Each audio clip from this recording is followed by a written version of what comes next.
კოსმოსური ამინდის მოვლენება შეიძლება ზიანი მიაყენოს თანამგზავრულ კომუნიკაციებსა და GPS-ის მუშაობას, რაზეც მრავალი ადამიანია დამოკიდებული და ბევრი რამ ჩვენს პლანეტაზე.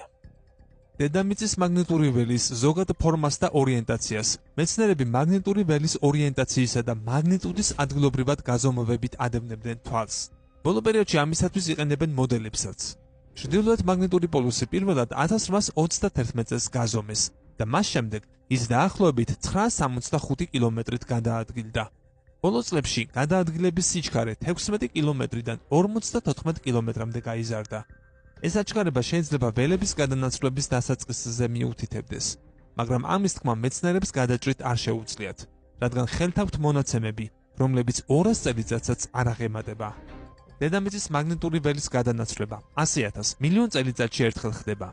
გადანაცვლების სიხშირე მეცნიერებმა ოკეანეში ვულკანური ქანების შესწავლით დაადგინეს.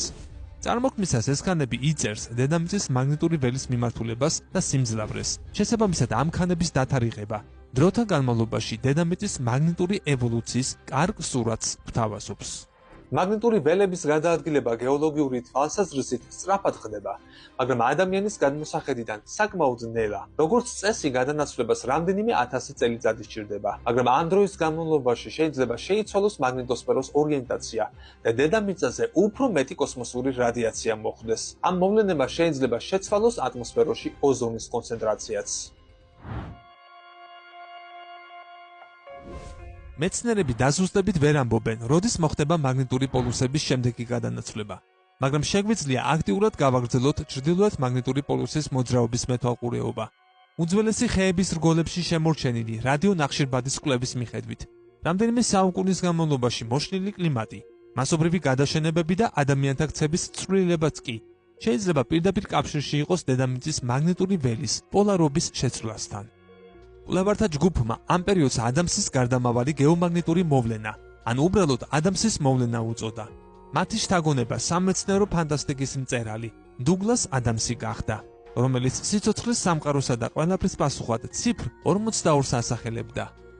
აღმოჩენა შესაძლებელი გახადა ახალ ზელანდიაში აღმოჩენილმა უძველესმა ავსტრალიური აგათისის, იგივე კაურის ხეებმა, რომლებიც დანალექებში თითქმის 40,000 წლის განმავლობაში ინახებოდა. უძველესი ხეების გამოყენებით კი შესაძლებელია დედამიწის მაგნიტური კოლაფსის შედეგად ატმოსფეროში რადიონახშირბადის დონის მომატების გაზომვა და დათარიღება. გამოიწერეთ ჩვენი YouTube არხი. ლინკი ჩაშენებულია მთავარ გვერდზე YouTube-ის სიმბოლო აიკონში. ნახე ეს ვიდეო სრულად და უყურე ახალ რელიზებს. დაგვიჭირე მხარი.